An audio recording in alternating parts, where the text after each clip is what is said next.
ಈ home stay ಅಂತೂ coffee ತೋಟದ ಮಧ್ಯೆ ಇದೆ. ಸುತ್ತ ಬೆಟ್ಟ ಇದೆ, ಮಧ್ಯೆ ದೇವಸ್ಥಾನ ಇದೆ. ರೂಮ್ ಅಲ್ಲಿ 3 ಬೆಡ್ ಅರೇಂಜ್ ಮಾಡಿದ್ರು ವಿತ್ ಅಟ್ಯಾಚ್ ಬಾತ್ರೂಮ್ ಇತ್ತು. ನೀಟಾಗಿ ಮೇಂಟೈನ್ ಮಾಡಿದ್ದಾರೆ. ಇದನ್ನ ತೊಟ್ಟಿ ಮನೆ ಕಾನ್ಸೆಪ್ಟ್ ಅಲ್ಲಿ ಕಟ್ಟಿದ್ದಾರೆ. ಶ್ರೀ ಪಿಂಡಿಗ ದೇವಿರಮ್ಮ ದೇವಸ್ಥಾನ. 500 ರೂಪಾಯಿ ಇಲ್ದಲೆ ಈ ಕೆಫೆಗೆ ಯಾರು ಎಂಟ್ರಿ ಕೊಡ್ಲೇಬೇಡಿ. ಇವ್ರ ಹೋಮ್ ಸ್ಟೇಲೆ ಮೇನ್ ಅಟ್ರಾಕ್ಷನ್ ಅಂದ್ರೆ ಈ dining hall. Welcome back to ಸ್ಪೂ ಮಧು ವ್ಲಾಗ್ಸ್. ಹಲೋ, ನಮಸ್ಕಾರ. ಕಸಿನ್ಸ್ ಎಲ್ಲ ಸೇರಿ ಒನ್ ಡೇ ಟ್ರಿಪ್ ಪ್ಲಾನ್ ಮಾಡಿದ್ವಿ. ಫಸ್ಟ್ ಹೋಗಿದ್ದು ಬಿಂಡಿಗ ದೇವಿರಮ್ಮ ದೇವಸ್ಥಾನಕ್ಕೆ. ನಾನು ಫಸ್ಟ್ ಟೈಮ್ ವಿಸಿಟ್ ಮಾಡ್ತಿರೋದು. ಸುತ್ತ ಬೆಟ್ಟ ಇದೆ, ಮಧ್ಯೆ ದೇವಸ್ಥಾನ ಇದೆ. ತುಂಬಾ ಚೆನ್ನಾಗಿತ್ತು ಪ್ಲೇಸು. ಕಾರ್ ಪಾರ್ಕಿಂಗಿಗೂ ಅಷ್ಟೇ ತುಂಬಾ ಸ್ಪೇಸ್ ಇತ್ತು. ನಾವು ಹೋಗಿದ್ದು ಮಧ್ಯಾಹ್ನ. ಇಲ್ಲಿಗೆ ಶಾರ್ಟ್ಸ್ ಪ್ಯಾಂಟ್ ಶರ್ಟ್ ಅಲೋ ಇಲ್ವಂತೆ. ನನ್ನನ್ನು ಒಳಗ್ ಬಿಡಲ್ಲ ಅನ್ಕೊಂಡಿದ್ವಿ ಫಸ್ಟಿಗೆ. ಲಾಂಗ್ ಸ್ಕರ್ಟ್ ಆಗಿರೋದ್ರಿಂದ ಬಿಟ್ರು. ಈ ದೇವಸ್ಥಾನದ ಬಗ್ಗೆ ಹೇಳ್ಬೇಕಂದ್ರೆ ಶ್ರೀ ಪಿಂಡಿಗ ದೇವಿರಮ್ಮ ದೇವಸ್ಥಾನ. ಇದಕ್ಕೊಂದು ದಂತ ಕಥೆನೇ ಇದೆ. ದೇವಿ ಮಹಿಷಾಸುರನನ್ನು ಕೊಂದು ನಂತರ ಕೋಪವನ್ನು ಕಮ್ಮಿ ಮಾಡಿಕೊಳ್ಳಲು ಪರ್ವತ ಶ್ರೇಣಿಯ ಬೆಟ್ಟಕ್ಕೆ ಬಂದು ನೆಲೆಸಿದ್ದಾರೆ ಅಂತ ಹೇಳ್ತಾರೆ. ಈ ದೇವಿಯನ್ನು ಮೈಸೂರಿನ ಚಾಮುಂಡೇಶ್ವರಿ ಶಾಂತ ರೂಪವೆಂದು ಹೇಳ್ತಾರೆ. ಬೆಟ್ಟದ ಮೇಲಿರುವ ಮುಖ್ಯ ದೇವಸ್ಥಾನನ ವರ್ಷಕ್ಕೊಂದ್ಸತಿ ಮಾತ್ರ ಓಪನ್ ಮಾಡ್ತಾರೆ. ದೀಪಾವಳಿಯ ನರಕ ಚತುರ್ಥಿ ದಿನ.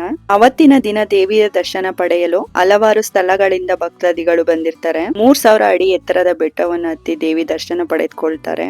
ಪ್ರತಿ ವರ್ಷನೂ ಮೈಸೂರಿನಿಂದ ದೇವಿಗೆ ಮಡ್ಲಕ್ಕಿ ಬಾಗಿನ ಬರುತ್ತೆ. ಮೈಸೂರಿನ ರಾಜಮಾತೆಯೊಂದಿಗೆ ಈ ದೇವಸ್ಥಾನದ ಆಳವಾದ ಸಂಬಂಧ ಇದೆ. ಅತ್ಯಂತ ಸುಂದರವಾಗಿ ಈ ದೇವಸ್ಥಾನ ನಿರ್ಮಾಣ ಮಾಡಿದ್ದಾರೆ. ದೇವಸ್ಥಾನ ಸುತ್ತನೂ ಬರೀ ಬೆಟ್ಟನೇ ಕಾಣುತ್ತೆ. ತುಂಬಾ ವಿಶಾಲವಾಗಿ ಈ ದೇವಸ್ಥಾನನ ಕಟ್ಟಿದ್ದಾರೆ. ಒಳಗೂ ಚೆನ್ನಾಗಿದೆ, ಹಾಗೆ ಹೊರಗ್ ಕೂಡ ಚೆನ್ನಾಗಿದೆ ದೇವಸ್ಥಾನ. ಇನ್ನಿಬ್ರು ಕಸಿನ್ಸ್ ಬಂದಿರ್ಲಿಲ್ಲ, ಅವರಿಗೋಸ್ಕರ ವೇಟ್ ಮಾಡ್ತಾ ಕೂತಿದ್ವಿ. ನಾವು ಹೋದಾಗ ತುಂಬಾ ಬಿಸ್ಲಿತ್ತು. ನೆರಳಿ ಕೂತ್ರೆ ಚಳಿ ಆಗೋದು, ಬಿಸ್ಲಿಗೆ ಹೋದ್ರೆ ಸಖತ್ ಹೀಟ್ ಅನ್ಸೋದು. ಹೊಯ್ಸಳರ ಮಾದರಿಯಲ್ಲಿ ಈ ದೇವಸ್ಥಾನನ ನಿರ್ಮಾಣ ಮಾಡಿದ್ದಾರೆ ಅಂತ ಹೇಳ್ತಾರೆ. ಯಾರೇ ಚಿಕ್ಕಮಗಳೂರಿಗೆ ಬಂದ್ರು ಈ ಪ್ಲೇಸ್ ನ ಒಂದ್ಸತಿ ವಿಸಿಟ್ ಮಾಡಿ. ತುಂಬಾ ಚೆನ್ನಾಗಿದೆ ಪ್ಲೇಸ್. ಗಾರ್ಡನ್ ಎಲ್ಲ ತುಂಬಾ ಚೆನ್ನಾಗಿ ಮೇಂಟೈನ್ ಮಾಡಿದ್ರು. ಇದೊಂದು ತುಂಬಾ ಯೂನಿಕ್ ಅನಿಸ್ತು. ಒಂದ್ ಸೈಡ್ ಮಾತ್ರ ನೀರ್ ಆನ್ ಮಾಡಿದ್ರು, ಅದು ಇಡೀ ಲಾನಿಗೆ ಆಗ್ತಿತ್ತು. ಇಲ್ಲೇ ಪ್ರಸಾದ ಕೂಡ ಇತ್ತು. ಊಟದ ವ್ಯವಸ್ಥೆ, ಹಾಲು ಎಲ್ಲ ತುಂಬಾ ಚೆನ್ನಾಗಿ ಮಾಡಿದ್ದಾರೆ. ಊಟ ಅಂತೂ ತುಂಬಾ ಟೇಸ್ಟಿಯಾಗಿ ಮಾಡಿದ್ರು. ಯಾರಾದ್ರೂ ಟ್ರಿಪ್ ಹೋಗೋರು ಇಲ್ಲೇ ಬೇಕಾದ್ರೆ ಊಟ ಮುಗಿಸ್ಕೊಂಡು ಹೋಗ್ಬೋದು. ಎಲ್ಲಾರ್ದು ಊಟ ಮುಗಿಸ್ಕೊಂಡ್ ಬರೋವರೆಗೂ ವೇಟ್ ಮಾಡ್ತಿದ್ವಿ. ಫೋಟೋ ಶೂಟಿಗೆ ರೆಡಿ ಆಗ್ತಿದ್ದ ಸಚಿ. ಲಾಂಗ್ ಹೇರ್ ಬಿಟ್ಟಿದ್ದ. ಟ್ರಿಪ್ಪಿಗೆ ಹೋಗ್ತಿದೀವಿ ಅಂತ ಕಟ್ ಮಾಡಿಸ್ಕೊ ಬಂದಿದ್ದ. ಅದನ್ನ ಎಷ್ಟು ಸೆಟ್ ಮಾಡಿದ್ರು ಅದು ಸೆಟ್ ಆಗ್ತಿರ್ಲಿಲ್ಲ. ಬಿಸ್ಲಲ್ಲಿ ಒಂದ್ ಫೋಟೋನು ನೀಟಾಗಿ ಬರ್ಲಿಲ್ಲ. ಕಣ್ ಬಿಡಕ್ಕೆ ಆಗ್ತಿರ್ಲಿಲ್ಲ, ಅಷ್ಟು ಬಿಸ್ಲಿತ್ತು. ಇವರೆಲ್ಲ ಗಾಗಲ್ ಹಾಕೊಂಡು ಹೇಗೋ ಫೋಟೋ ಶೂಟ್ ಮಾಡ್ಕೊಂಡ್ರು. ಬೆಳಗ್ಗೆ ಇಲ್ಲ ಅಂದ್ರೆ ಸಂಜೆ ಹೋದ್ರೆ ಇನ್ನೂ ಚೆನ್ನಾಗಿರುತ್ತೆ ಅನ್ಸುತ್ತೆ ಫೋಟೋ ಶೂಟಿಗೆಲ್ಲ. ಫಸ್ಟ್ ವಿಸಿಟ್ ಮಾಡಿದ ಪ್ಲೇಸ್ ನ ಸಕ್ಸಸ್ಫುಲಿ ಆಗಿ ಕಂಪ್ಲೀಟ್ ಮಾಡಿದ್ವಿ. ಫೋಟೋಸ್ ಚೆನ್ನಾಗಿ ಬರ್ತಿರ್ಲಿಲ್ಲ. ಇವ್ನು ನನ್ ಬಿಡ್ತಿರ್ಲಿಲ್ಲ. ತೆಗೀರಿ ಅಕ್ಕ ಅಂತ ಹೇಳ್ತಿದ್ದ. ನಂದಂತೂ ಒಂದ್ ಫೋಟೋನು ಚೆನ್ನಾಗಿ ಬರ್ಲಿಲ್ಲ. ತುಂಬಾ ಬಿಸಿಲಿದ್ದಿದ್ರಿಂದ ಅಲ್ಲೇ ಐಸ್ ಕ್ರೀಮ್ ತಗೊಂಡ್ವಿ. ಎಲ್ಲರಿಗೂ ಸ್ಪಾನ್ಸರ್ ಸಂಜು ಮಾಡಿದ್ದು. ಎಲ್ಲ ಕುಲ್ಫಿ ತಗೊಂಡು ನೆಕ್ಸ್ಟ್ ಹೊರಟಿದ್ದು ಹೋಮ್ ಸ್ಟೇ ಕಡೆಗೆ. ಕುಲ್ಫಿ ಟೇಸ್ಟ್ ಅಂತೂ ಚೆನ್ನಾಗಿತ್ತು.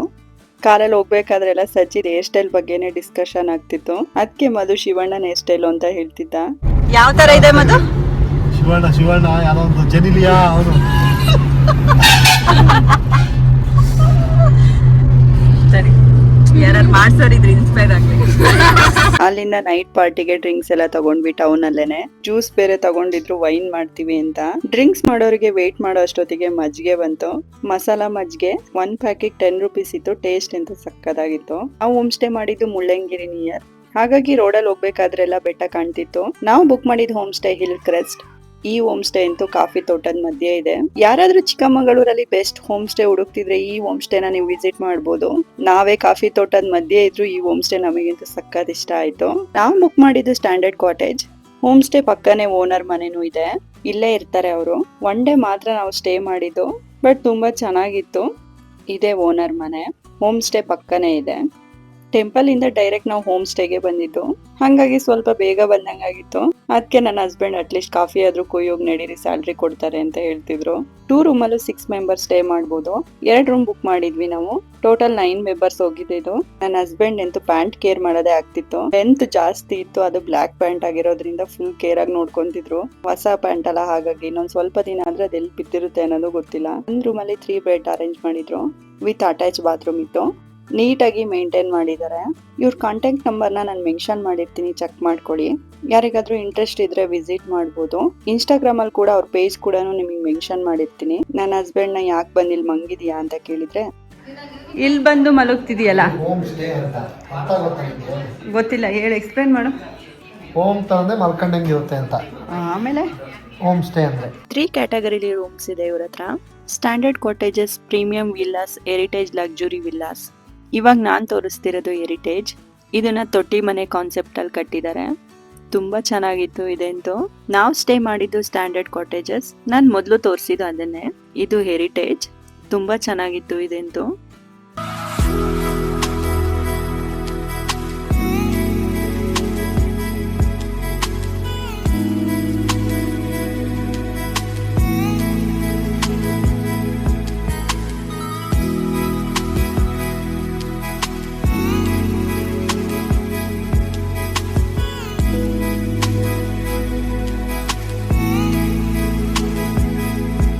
ಇವ್ರ ಹೋಮ್ ಸ್ಟೇಲೆ ಮೇನ್ ಅಟ್ರಾಕ್ಷನ್ ಅಂದ್ರೆ ಈ ಡೈನಿಂಗ್ ಹಾಲ್.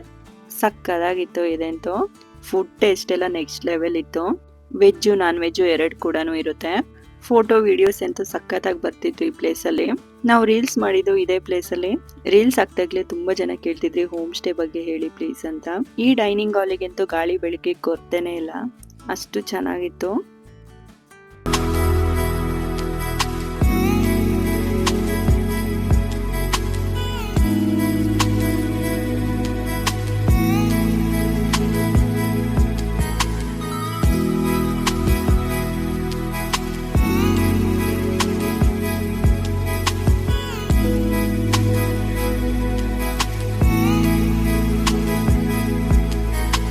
ಜಾಕೆಟ್ ಬಗ್ಗೆ ಡಿಸ್ಕಷನ್ ಮಾಡ್ತಿದ್ರು.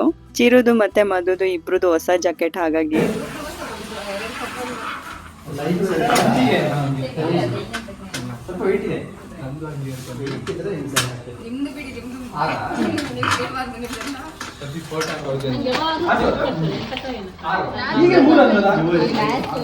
ಮತ್ತೆ ಹೇಗಿದೆ ಮಧು ಹೊಸ ಜಾಕೆಟ್?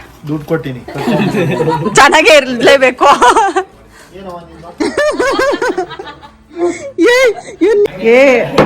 ಅವಳೆಲ್ಲಾರು ಗ್ಲಾಸ್ ಬೀಳ್ಸಿ ಹೇಳು. ವಿಡಿಯೋ ಮಾಡ್ಬಿಡಿ. ಒಳಗಿಟ್ಟು ಬಂದ್ಬಿಡಿ. ಬಾಟಲ್ ಇಟ್ಟಲ್ಲ ಅಲ್ಲೇ. 2,000 ರಿವರ್ಸ್ಗೆ ಹೋಗೋದಾಯ್ತಲ್ಲ. ಇದು ಇನ್ನೊಂದು ಪ್ರೀಮಿಯಂ ವಿಲ್ಲಾ. ಇದು ಕೂಡ ಚೆನ್ನಾಗಿತ್ತು. 3 ಪಕ್ಕ ಪಕ್ಕನೇ ಇತ್ತು, ಹಾಗೆ 3ಕ್ಕೂ ವಿಸಿಟ್ ಮಾಡ್ಕೊ ಬಂದ್ವಿ ಒಂದ್ ರೌಂಡ್. ಬೋರ್ ಆಗ್ತಿದೆ ಅಂದ್ರೆ ಕಾಫಿ ಎಸ್ಟೇಟ್ ಕೂಡ ವಿಸಿಟ್ ಮಾಡ್ಬೋದು. ಎಲ್ಲ ಪ್ಲೇಸು ಕವರ್ ಮಾಡ್ತೀನಿ ಅಂದ್ರೆ 2 days ಆದ್ರೂ ಸ್ಟೇ ಮಾಡ್ಬೇಕು. ಮುಳ್ಳಂಗಿರಿ ಪೀಕ್, ಬಾಬಾ ಬುಡಂಗಿರಿ ಪೀಕ್, ಜರಿ ವಾಟರ್ ಫಾಲ್ಸ್, ಹಿರೇಕೊಳಲೆ ಲೇಕ್ ಎಲ್ಲದು ನಿಯರ್ ಆಗುತ್ತೆ ಈ ಹೋಮ್ ಸ್ಟೇಗೆ. ಮುಳ್ಳಂಗಿರಿಗಂತೂ 10 ನಿಮಿಷಕ್ಕೆ ಹೋಗ್ಬೋದು, ಅಷ್ಟು ನಿಯರ್ ಇತ್ತು ಈ ಹೋಮ್ ಸ್ಟೇ ಮುಳ್ಳಂಗಿರಿಗೆ. ಪ್ರತಿಯೊಂದು ರೂಮ್ಸ್ನು ತುಂಬಾ ನೀಟಾಗಿ ಮೇಂಟೈನ್ ಮಾಡಿದ್ದಾರೆ.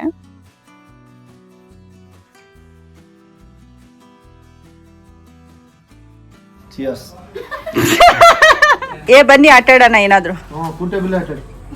ನಾವು ಹೋದಾಗ ಅರೇಬಿಕಾ ಕಾಫಿ ಕುಯ್ತಾ ಇದ್ರು. ಕಾಫಿ ತೋಟದ ವಿಡಿಯೋ ಹಾಕ್ದಾಗೆಲ್ಲ ಕೇಳ್ತಿದ್ರಿ ತುಂಬಾ ಜನ, ಅದ್ ಹೇಗಿರುತ್ತೆ, ಹೇಗ್ ಹಣ್ಣು ಬರುತ್ತೆ ಅಂತ ಎಲ್ಲ. ನೀವು ಇವ್ರ ಹೋಮ್ ಸ್ಟೇಗೆ ಹೋದ್ರೆ ಎಲ್ಲದನ್ನೂ ನೋಡ್ಕೊ ಬರ್ಬೋದು. ಚಿರುಗೆ ಆಫೀಸ್ ವರ್ಕ್ ಇತ್ತು. ನಾವೆಲ್ಲ ಮಾತಾಡ್ತಾ ಕೂತ್ರೆ ಪಾಪ ಒಬ್ನೇ ವರ್ಕ್ ಮಾಡ್ತಾ ಕೂತಿದ್ದ. ಔಟ್ಡೋರ್ ಇಂಡೋರ್ 2 ಗೇಮ್ಸ್ ಕೂಡ ಇತ್ತು. Shuttlecock, volleyball, basketball ಎಲ್ಲ ಆಟ ಆಡ್ತಿದ್ರೆ ಒಬ್ನೇ ಕುತ್ಕೊಂಡು ವರ್ಕ್ ಮಾಡ್ತಿದ್ದಾನೆ. ಇಲ್ಲಿ ಬರಲ್ಲ ಅಂತ ಹೇಳಿದ್ದ. ವೈಫೈ ಇದೆ ಅಂತ ಕರ್ಕೋದ್ವಿ. ವೈಫೈ ಎಲ್ಲ ನೀಟಾಗಿ ವರ್ಕ್ ಆಗ್ತಿತ್ತು. ಮಕ್ಳಿಗೆ ಕೂಡ ಸ್ಕೇಟಿಂಗ್ ಇತ್ತು. ನಾವೆಲ್ಲರೂ ಮಕ್ಳನ್ ಬಿಟ್ಟು ಹೋಗಿದ್ವಿ. ಸುಮಿ ಮಾತ್ರ ಮಗುನ್ ಕರ್ಕೊ ಬಂದಿದ್ಲು. ಪಾಪ ಒಂದೇ ಸುಮ್ನೆ ಆಟ ಆಡ್ತಿತ್ತು, ಹಿಂಸೆ ಕೊಡ್ಲಿಲ್ಲ ಅಷ್ಟು. ಔಟ್ ಸೈಡ್ 2 hour ಗೇಮ್ ಆಡಿದ್ವಿ. ಒಳ್ಳೆ ಮಜಾ ಇತ್ತು ಕಸಿನ್ಸ್ ಇದ್ದಿದ್ರಿಂದ. ಇನ್ನು ತುಂಬಾ ಕಸಿನ್ಸ್ ಮಿಸ್ ಮಾಡಿದ್ದಾರೆ. 15 ಮೆಂಬರ್ಸ್ ಆಗ್ಬೇಕಿತ್ತು, ಬರೀ 9 ಮೆಂಬರ್ಸ್ ಇದ್ವಿ. ಆದ್ರೂ ಚೆನ್ನಾಗಿ ಎಂಜಾಯ್ ಮಾಡಿದ್ವಿ.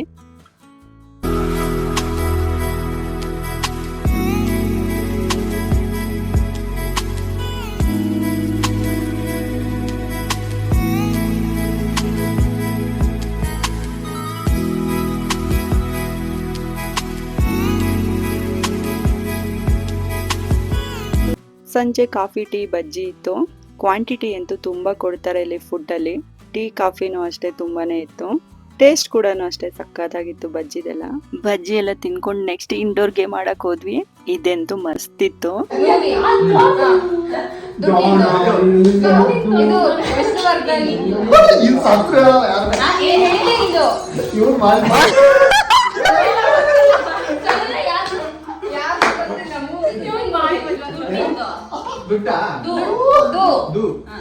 ಬಾಯ್ ಬಿಡಂಗಿಲ್ಲ. 2 ವರ್ಡ್. ಹುಚ್ಚ, ಹಳೇದು, ಹೂ, ಆನೆ, ಗಜ, ಪೊಲೀಸ್, ಅಲ್ಲ ಏ ಕಳ್ಳ ಅವನು ವಾಚ್ಮ್ಯಾನ್ ಏ ಪೊಲೀಸ್ ಆಗಿರಲ್ಲ ಇನ್ನು ಫೈಲ್ಮನ್ ಅಲ್ಲ ಹಳೇದು ಅಂತ ಹೆಸರು ನಾನು ಹೇಳ್ತೀನಿ ಬಿಡ ನನಗೆ ಹೇಳ್ತೀನಿ ಬಿಡ. ಏ ಬೇಡ ಪೊಲೀಸ್ ಕ್ಯಾರೆಕ್ಟರ್ ಮಾಡಿದ್ದಾನೆ ಅಲ್ಲ ಅದಕ್ಕಿಂತ ಹಳೆ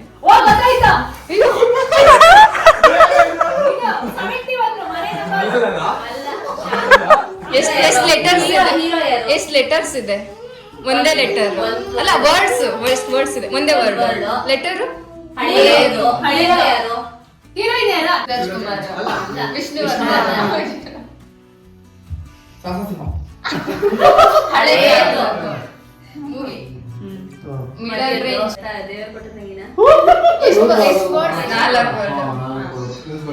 ಎರಡನೇದು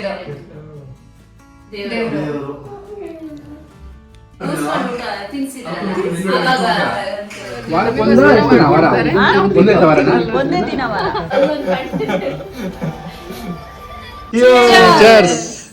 ವಿಡಿಯೋ ಆಯ್ತಾ? ಫೈರ್ ಕ್ಯಾಂಪ್ ಎಲ್ಲ ಮಸ್ತ್ ಇತ್ತು. ಸೈಡ್ಸ್ ಅಂತೂ ತುಂಬಾ ಕ್ವಾಂಟಿಟಿಲಿ ಕೊಟ್ಟಿದ್ರು, ತುಂಬಾ ಉಳ್ದಿತ್ತು. ಲಾಸ್ಟಿಗೆ ನಾವು ಆರ್ಡರ್ ಮಾಡ್ಬೇಕಾದ್ರೆ ಅವ್ರು ಹೇಳ್ತಿದ್ರು ಲಾಸ್ಟಿಗೆ ನೀವು ಊಟ ಮಾಡಲ್ಲ, ಸ್ವಲ್ಪ ಆರ್ಡರ್ ಮಾಡ್ಕೊಳ್ಳಿ ಅಂತ. ವಿಪರೀತ ಆರ್ಡರ್ ಮಾಡಿ ಲಾಸ್ಟಿಗೆ ಊಟ ಮಾಡ್ದಿದ್ದಂಗ ಆಗೋಯ್ತು. ಊಟ ಅಂತೂ ವೆಜ್ ನಾನ್ ವೆಜ್ ತುಂಬಾ ವೆರೈಟಿಲಿ ಮಾಡಿಸಿದ್ರು. ಸ್ಯಾಟರ್ಡೆ ಆಗಿದ್ರಿಂದ ನಾನು ನನ್ನ ಹಸ್ಬೆಂಡ್ ವೆಜ್ ತಿನ್ವಿ. ಪನ್ನೀರು, ಚಪಾತಿ, ಪಲ್ಯ, ಪಾಯಸ ತುಂಬಾ ತರ ಮಾಡಿಸಿದ್ರು. ಚಿರು ಟ್ಯಾಲೆಂಟ್ ನೋಡಿ ಇಲ್ಲಿ ತುಂಬಾ ಹೊತ್ತು ಬ್ಯಾಲೆನ್ಸ್ ಮಾಡ್ತಿದ್ದ ಪ್ಲೇಟ್ ನ. ಸಚಿ ಅಂತೂ ಪ್ಲೇಟ್ ಬಿದ್ರೆ ಏನ್ ಮಾಡ್ತೀಯ ಅಂತ ಟೆನ್ಷನ್ ಅಲ್ಲಿದ್ದ. ಏನಾದ್ರೂ ಮಾಡ್ಕೊಳ್ಳಿ ಅಂತ ಊಟ ಇಕ್ಕೊಂಡು ಹೋಗ್ತಾ ಇದ್ದ.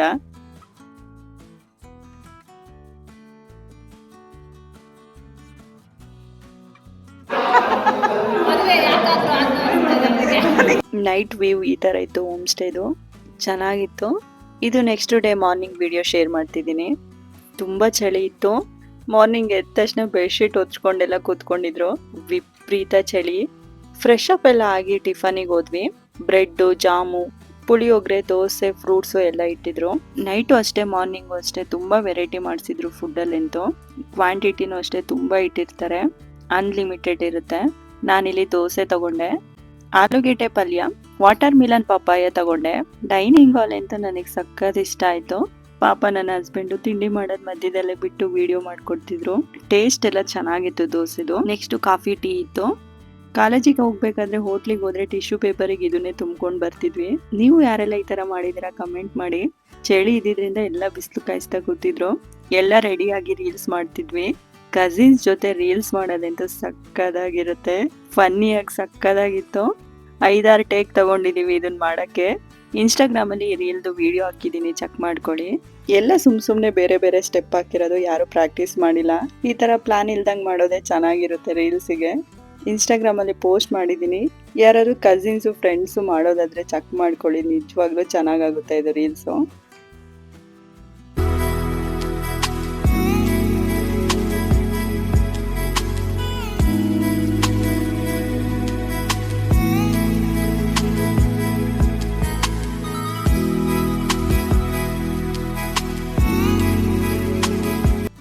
ನೈಟ್ ಒಂದು ಟೀಚರ್ಸ್ ಉಳ್ದಿತ್ತು, ಅದನ್ನ ಇಟ್ಬಿಟ್ಟು ವಿಡಿಯೋ ಮಾಡ್ಕೊತಿದ್ವಿ. ಫೈನಲಿ ಹೋಮ್ ಸ್ಟೇಗೆ ಬಾಯ್ ಹೇಳಿ ಹೊರಟ್ವಿ. ತುಂಬ ಮೆಮೊರೀಸ್ನ ಕಲೆಕ್ಟ್ ಮಾಡ್ಕೊಂಡು ಹೋಮ್ ಸ್ಟೇಯಿಂದ ಹೊರಟ್ವಿ. ಸಕ್ಕದಾಗಿ ಎಂಜಾಯ್ ಮಾಡಿದ್ವಿ ಮಾತ್ರ.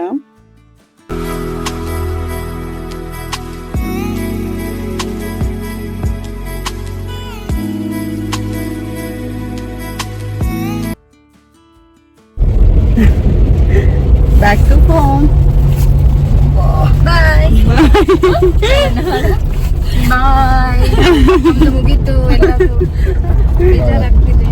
ನೆಕ್ಸ್ಟ್ ಹೊಟ್ಟಿದ್ದು ಕಾಫಿ ತತ್ವಕ್ಕೆ. ಹೋಗೋ ರೋಡಲ್ಲೇ ಅರ್ಧ ಮೂಡ್ ಆಫ್ ಮಾಡಿದ್ರು. ಗಿರಿಗೆ ಹೋಗೋ ರೋಡಿಗೆ ಅಡ್ವಾನ್ಸ್ ಬುಕ್ಕಿಂಗ್ ಮಾಡ್ಕೊ ಹೋಗ್ಬೇಕಂತೆ. ನಾವು ಮುಳ್ಳಯ್ಯನಗಿರಿಗೆ ಹೋಗ್ತಿಲ್ಲ ಅಂದ್ರೂ ಕೇಳಲೇ ಇಲ್ಲ. ಕೆಫೆಗೆ ಹೋಗ್ತಿರೋದು ಅಂದ್ರೂ ಬಿಡ್ತಿರ್ಲಿಲ್ಲ. ಬೈಕಿಗೆ 50, ಹಾಗೆ ಕಾರಿಗೆ 100 ರುಪೀಸ್. 1 ಕಾರ್ನ ನಾವು ಅಲ್ಲೇ ಪಾರ್ಕ್ ಮಾಡಿ 2 ಕಾರಲ್ಲಿ ಹೋದ್ವಿ. 1 ಪಾಯಿಂಟು ನೆಟ್ವರ್ಕ್ ಇಲ್ಲ ಅಲ್ಲಿ. ವೈಫೈ ಹಾಕ್ಸಿದ್ದಾರೆ, ಅದ್ರಲ್ಲೇ ಹೇಗೋ ಬುಕ್ ಮಾಡ್ಕೊಂಡು ಹೊರಟ್ವಿ. ಈ ರೂಲ್ಸ್ ತಂದಿರೋದು ಮುಳ್ಳಯ್ಯನಗಿರಿಲಿ ಟ್ರಾಫಿಕ್ ಜಾಮ್ ಆಗ್ಬಾರ್ದು ಅಂತ. ಆ ರೋಡಲ್ಲಿ ಯಾರು ಓಡಾಡಿದ್ರು ಇವ್ರಿಗೆ ದುಡ್ಡು ಕೊಟ್ಟು ಹೋಗ್ಬೇಕು. ಏನ್ ರೂಲ್ಸ್ ಅಂತ ಇವರಿಗೆ ಅರ್ಥ ಆಗ್ಬೇಕು. ದುಡ್ಡೊಂದಾದ್ರೆ ಆಯ್ತು ಇವರಿಗೆ. ಇದ್ರ ಮಧ್ಯೆ ಇಳ್ದು ಹತ್ಬೇಕಾದ್ರೆ ಸೀಟ್ ಬೆಲ್ಟ್ ಹಾಕಿಲ್ಲ. ಅಲ್ಲಿಂದ 50 ಮೀಟರ್ ಬಂದ್ವಿ, ಇನ್ನೊಂದು ಪೊಲೀಸ್ ಅಡ್ಡ ಹಾಕೊಂಡ್ರು. ಇದ್ ನಮ್ದು ಮಿಸ್ಟೇಕ್ ಇತ್ತು, ಸೀಟ್ ಬೆಲ್ಟ್ ಆಗ್ತಲೇ ಇರೋದು. ಇವ್ರಿಗೆ ಹೇಗ್ ಬೇಕಾಗ ರೂಲ್ಸ್ ಮಾಡ್ಕೊಂತಾರೆ. ನಾವೇನಾದ್ರೂ ಸ್ವಲ್ಪ ಮಿಸ್ಟೇಕ್ ಮಾಡಿದ್ರು ಫೈನ್ ಕಟ್ಬೇಕು. ವಾಪಸ್ ಮನೆಗೆ ಹೋಗೋಣ, ಕಾಫಿ ತತ್ವನೂ ಬೇಡ ಏನು ಬೇಡ ಅನ್ನೋಷ್ಟು ಮೂಡ್ ಆಫ್ ಮಾಡಿ ಕಳ್ಸಿದ್ರು. ಇವರೆಲ್ಲ ಇನ್ನೊಂದ್ ಕಾರಲ್ಲಿ ಬಂದು ಫಸ್ಟೇ ಬಂದ್ ನಿಂತಿದ್ರು. ಹಾಫ್ ಆನ್ ಅವರ್ ಇಂದ ವೇಟ್ ಮಾಡ್ತಾ ಕೂತಿದ್ದಾರೆ ನಮಗೋಸ್ಕರ. ನಾವ್ 2 ಕಡೆ ಸಿಗಾಕೊಂಡ್ ಬರೋ ಅಷ್ಟೊತ್ತಿಗೆ ಫುಲ್ ಟೈಮ್ ಆಗೋಗಿತ್ತು. ಇಲ್ಲಿ ಬಂದ್ರೆ ಈ ಕೆಫೆದು ಒಂದ್ ರೂಲ್ಸ್, ಪರ್ ಪರ್ಸನ್ 500 ರೂಪಾಯಿ ಬಿಲ್ ಮಾಡ್ಲೇಬೇಕಂತೆ, ಇಲ್ಲ ಅಂದ್ರೆ ಎಂಟ್ರಿ ಇಲ್ಲ ಅಂತ. 500 ರೂಪಾಯಿ ಇಲ್ದಲೆ ಈ ಕೆಫೆಗೆ ಯಾರು ಎಂಟ್ರಿ ಕೊಡ್ಲೇಬೇಡಿ. ಇಷ್ಟೆಲ್ಲ ಸರ್ಕಸ್ ಮಾಡಿ ಹೋದ್ಮೇಲೆ ಖುಷಿ ಆಯ್ತು. ಕೆಫೆ ಮಾತ್ರ ಚೆನ್ನಾಗಿತ್ತು. ಐ ಥಿಂಕ್ ಈ 500 ರುಪೀಸ್ ರೂಲ್ಸ್ ಮಾಡಿರೋದು ಫೋಟೋ ತೆಕೊಂಡು ಹೋಗ್ತಾರೆ ಬರೀ ಅಂತ ಇರ್ಬೇಕು. ಮುಳ್ಳಯ್ಯನಗಿರಿಗೆ ನಿಯರ್ ಇದೆ ಈ ಕೆಫೆ. ಔಟ್ ಸೈಡ್ ವ್ಯೂ ಅಂತೂ ಸಕ್ಕದಾಗಿತ್ತು. ಇಲ್ಲೇ ಕಾಫಿ ಪುಡಿನೂ ಕೊಡ್ತಾರೆ, ಯಾರಿಗಾದ್ರೂ ಬೇಕು ಅಂದ್ರೆ ತಗೋಬಹುದು. 9 ಮೆಂಬರ್ಸ್ 500 ರುಪೀಸ್ ಇಂದ ಆರ್ಡರ್ ಮಾಡ್ತಿದ್ವಿ. ಫೋಟೋಸ್ ಎಲ್ಲ ಎಂತೂ ಸಕ್ಕದಾಗಿ ಬರ್ತಿತ್ತು. ಸುತ್ತ ಗುಡ್ಡನೆ ಕಾಣುತ್ತೆ. ಫೋಟೋ ಹಾಕ್ದಾಗಿಂದು ತುಂಬಾ ಜನ ಕೇಳ್ತಿದ್ರಿ ಯಾವ ಪ್ಲೇಸ್ ಅಂತ. ಇದೇ ಕೆಫೆಲಿ ಫೋಟೋ ತಗೊಂಡಿದ್ದು. 9 ಮೆಂಬರ್ಸ್ ಏನೇನ್ ಆರ್ಡರ್ ಮಾಡಿದ್ವಿ ಎಲ್ಲ ಶೇರ್ ಮಾಡ್ಕೊಂಡ್ ತಿನ್ವಿ. ಏನೇನ್ ಆರ್ಡರ್ ಮಾಡಿದ್ವಿ ಅನ್ನೋದೇ ಮರ್ತೋಯ್ತು ನೇಮ್ಸ್. ನಾನು ನನ್ನ ಹಸ್ಬೆಂಡ್ ಸೇಮ್ ಆರ್ಡರ್ ಮಾಡಿದ್ವಿ. ಎಲ್ಲ ಫುಡ್ ಇನ್ ಟೇಸ್ಟ್ ಸಕ್ಕತ್ತಾಗಿತ್ತು. ಎಲ್ಲದೂ ಶೇರ್ ಮಾಡ್ಕೊ ತಿಂದಿದ್ರಿಂದ ಎಲ್ಲ ಫುಡ್ ಇನ್ ಟೇಸ್ಟು ಗೊತ್ತಾಯ್ತು. ನೀವು ಹೀಗೆ ಮಾಡ್ತೀರಾ ಅಂತ ಕಮೆಂಟ್ ಮಾಡಿ.